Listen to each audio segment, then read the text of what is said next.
But right now, Max, yes, we've got a special in-studio guest here to talk about two very big games. Two games that nobody can accuse of being under the radar. No, okay, not nobody remotely can accuse these under games the being radar. Yeah. The executive director of the Landry Classic is Kris Cumnock. Kris, how are you? I'm good. How are you? Good. If you want to lean into that microphone just a little bit more, now we're good. But the Landry Classic is going on at Allen's Eagle Stadium Friday and Saturday. Two monster games. I guess how in the world do you get these teams to what are you offering them? Because clearly something is going on that you're able to get these monster matchups in week one. Well, it's easier now than it was our first year. I probably made 20 calls to coaches, and they all asked the same question. Well, who played in it last year? And I'm like, well, nobody played in it last year because it's brand new. And so then came, well, why don't you call me back when you've done it a couple of years, and we'll talk about being in it. And so I played high school football at North Mesquite with Todd Graham, who was the head coach at Allen at the time. So I called Todd and said, hey, I need you to play in this Tom Landry Classic. And Todd said, well, who was in it last year? And I said, well, nobody was in it last year, Todd. That's the problem. Yeah. And I need you to take a leap of faith and say you'll play in it so I can get some other teams. And he said, okay, I'll do it. And from there, it's kind of grown. I think now coaches have seen the product over the years, talked to other coaches, love the Landry name, love the scholarship aspect of it, and so it's much easier now. You mentioned the scholarship aspect because I think that's something. There are other kind of events, week one, exciting, get-togethers, football festivals, if you will.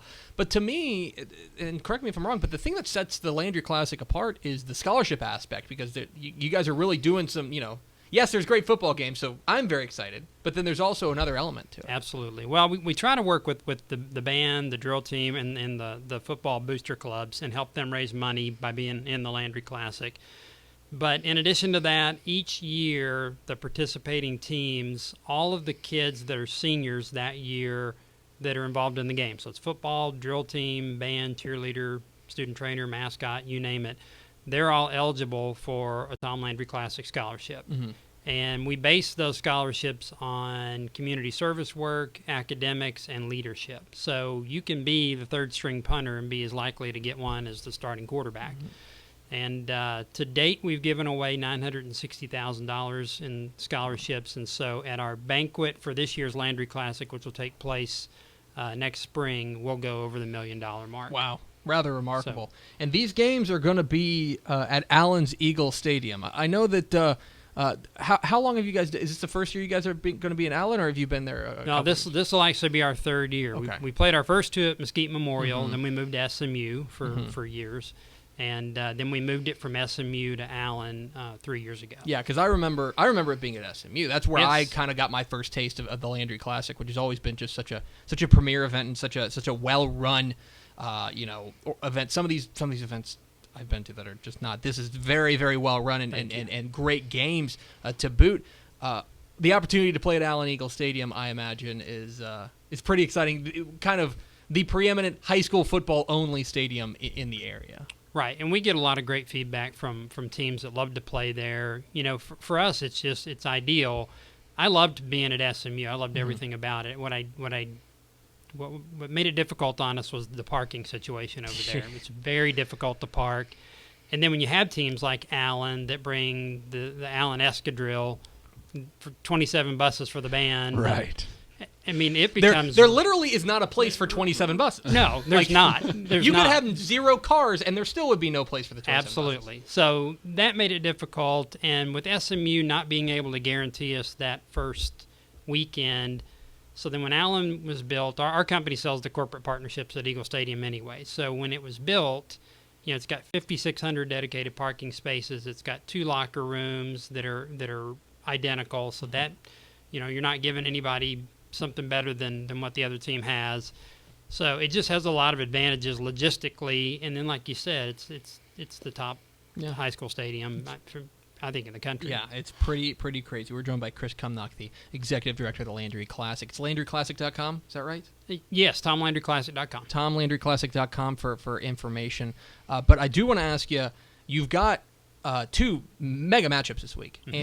And so I want to ask, what was the thought process in putting together these games? The first game, you've got an in-state team against an out-of-state team, and then a really, really, for me, a very tasty Saturday night matchup with Lovejoy and Argyle. What was the thought process in putting together these two matchups?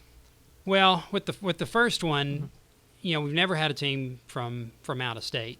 I mean, as far as we had gone before was Longview, so that's as far as we'd ventured out. Hoover's a pretty iconic program, and the opportunity came along, and I really looked at it, and I thought, no, I'm not going to do it. And then I came back and said, you know what, I think we are. We're going to do it. We're going to go for it with this matchup. I thought fans would be intrigued because they don't see Hoover, and they're going to come in and really provide a challenge to Allen. And it's not that other teams haven't, but Hoover's a different entity altogether. I think it's the best program in Alabama. So for me to have this matchup this weekend, the state's best programs playing each other was exciting. So we kind of went for it with that. And then I've wanted to have Argyle for a while. I've kind of watched their program. Just keep bugging Todd Rogers. Well, yeah, Todd's awesome. And then, Lovejoy being right there. And I think Todd Ford's in fact, I tweeted this the other day. I think he's about to turn that into a monster program over there, just with his organizational skills and what he does with the quarterbacks. And I've really been blown away by him. So I think that's going to be a great game, like you said, in and of itself. Yeah, it's. I think the headliner that's going to catch a lot of people's eye is Allen and Hoover, because here is Allen. Everybody knows them because they're, whether you're in Texas because they're the big behemoth program, or you're outside of Texas because they're the iconic Texas team that's almost like, you hate to say excess, but it's like they're huge, and look at their stadium, and they've got this player from Kyler Murray who was so great, and they've been so good. But for folks who are out, who maybe in Texas, like me, who don't know a ton about Hoover, I think it's important to note that this is arguably the premier program in Alabama. If you were going to go and pluck one high school team from Alabama, it's got to be Hoover. Yes, 11 state championships. Jesus. In fact, they... both Allen and Hoover were actually going for last year 4 state championships in a row, and Hoover lost 7-6 in the semifinal game. I think they would have gone on to win it had they gotten past that one. But it's fun. I got a chance to watch them play last Friday night. They're a week ahead of Texas, so they played in the Crampton Bowl, which is an event in Montgomery, Alabama. They played the number 3 team in the state, and beat them pretty soundly. Beat them 23-7. They had a lightning delay right after halftime. They came out and played 3 minutes of the third quarter, and they had a lightning delay. And Hoover had about 7 of their starters that went down with cramps, and so got a little hairy there for a bit. But this coaching staff's been there. I think this will be their 11th year, and they've won like 7 state championships during that time. But they feel like this is the best defense they've ever had, which is saying a lot. Yeah. That's saying a lot. And going up against an Allen team that we know is going to try, going to put up points. They bring back Mitchell Jonke, their quarterback, and this is a different Allen team for the first time since 2012, not entering the season as defending champs. Right. So it's going to be a new feel. And talk about right out of the chute, they get them at home, but at the same time, and Hoover's got to travel a couple of states over. But, in my limited knowledge of Hoover, this seems like a really, really good matchup. I think so. I think it should be when you look at all the measurables. I mean, height, weight, size, speed, they're all pretty equal. I think this is going to be a fun Allen team to watch this year. Like you said, Jonke's back, and Kirby Bennett ran for 1,200 yards last year, but then they also got a move in from Katy, Texas, Brock Sturgis, who ran for 1,300 yards and was a sophomore of the year in that district. So he comes in. So I think they may run the ball a little bit more, but they're explosive with the passing game as well. And then Hoover's got, they've got 3 receivers that are really explosive, including Bo Jackson's nephew, Shedrick Jackson. Oh, wow. And he's just a junior, but he's got, I think, 4 SEC offers already. So Baby Bo. So yeah. If you want to come see Baby Bo, he's going to be out there at Allen Eagle Stadium on Friday night. 7:30 is kickoff for 7:30. Hoover and Allen. And then the Saturday night game, which I got to check my Twitter poll, but I may be heading to. I think so. I may need a it was credential. a sizable lead. Thank you. You know what? I think right now it's got a lead. The one threat is 6-man folks. If 6-man folks circle the wagons, then I could get out to Heiko. But I think right now I'm heading out there Saturday night, and I'm fired up because you get Argyle, a team that came within a whisker of winning a state title last year, going up against, as you mentioned, an up-and-coming Lucas Lovejoy team. It's a 5A versus a 4A, so Lovejoy's going to have a little bit of size advantage. But I think this is the kind of game that for Allen and Hoover, the headline potential writes itself, right? Two really iconic programs. I think if you are really tuned in to high school football, if you look at this game, Argyle and Lovejoy, this might be the game I'm more excited about because these are two really, really good teams, and one team that's been to the mountaintop and another team that looks like it could get there real soon. Absolutely. And, with Argyle, Dane Ledford's back at quarterback. He threw for almost 3,000 yards last year. And then when they sent me their 2-deep roster the other day, so I'm putting that together for our radio broadcast folks, and I just started looking at their offensive line. They average 6'3", 270 on the offensive line. They're just massive, especially for any team, but for a 4A team, they're really massive.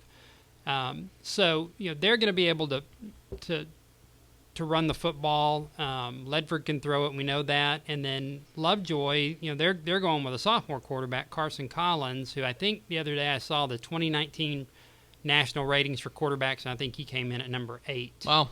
And he camped at Notre Dame this summer. He's going to be a really good player. And then the best name ever to play in the Landry Classic, Bumper Poole, the linebacker for Lovejoy. I don't know if there's a better junior linebacker in the state. Or a better football name in the state. Yeah, definitely not a better football name. But he's got Alabama, USC, Michigan. They've all offered. He's pretty special too. It's going to be a great weekend of football. And if you have any means to get to Allen and by all means get there, and you can get tickets. TomLandryClassic.com, is that correct? Yes. Allen, Lovejoy, and Argyle will all sell tickets this week. You can get them at the stadium an hour and a half before kickoff, 7:30 kickoff on Friday, 7 o'clock on Saturday.